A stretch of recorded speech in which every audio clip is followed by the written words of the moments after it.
Salam əziz izləyicilər, bugünkü avtomobilimiz 2007-ci ilin Volkswagen B6 gövdəsində olan avtomobildir. Deməli, belə bir problemi var ki, avtomobildə akkumulyator ölür.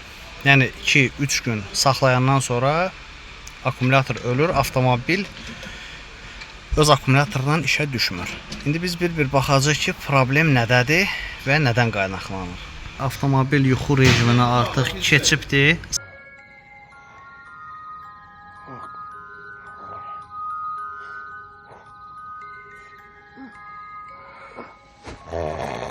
.00 98.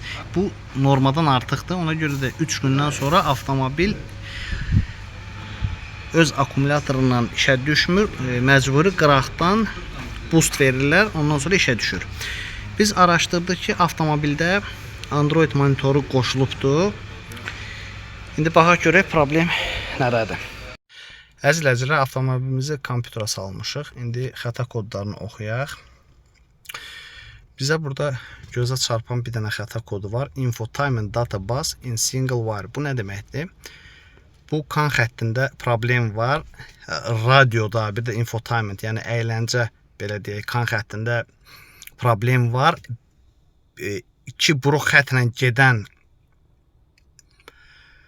naqildən bu birində işləyir.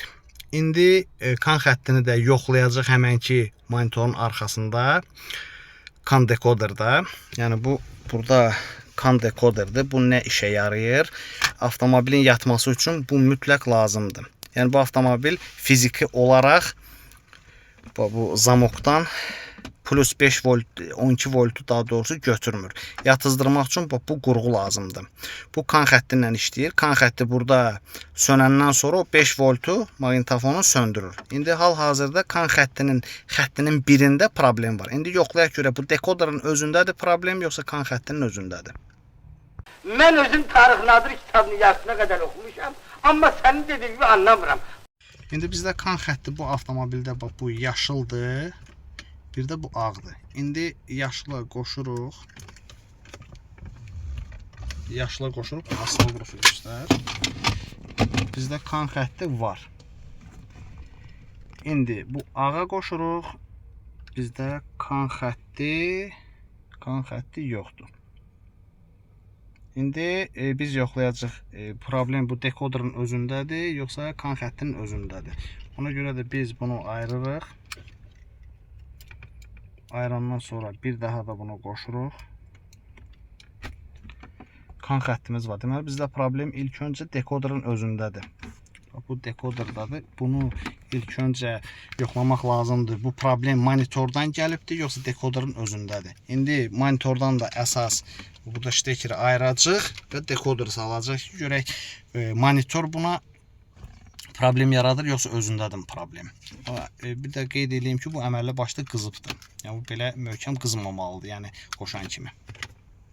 Monitordan ayırmışıq bütün xəttləri, monitora gedən xəttləri dekoderdan. İndi dekoderi bir də yoxlayırıq. Kan xətti var, yoxlayın. Bir də indi bu kan xəttini də yoxlayaq. Kan xəttimizdə problem var. Yəni dekoder qoşandan sonra. İndi ilk öncə biz dekoderi dəyişib bir də sizə göstərəcəyik. Dekoderi dəyişmişik, eyni dekoderdir. İndi yoxlayırıq. Kan xəttimiz var. Bu birisini də yoxlayırıq. Bu birisini də yoxlayırıq. Kan xətti var. Deməli bizdə problem dekoderde idi. Dekoderi dəyişmişik.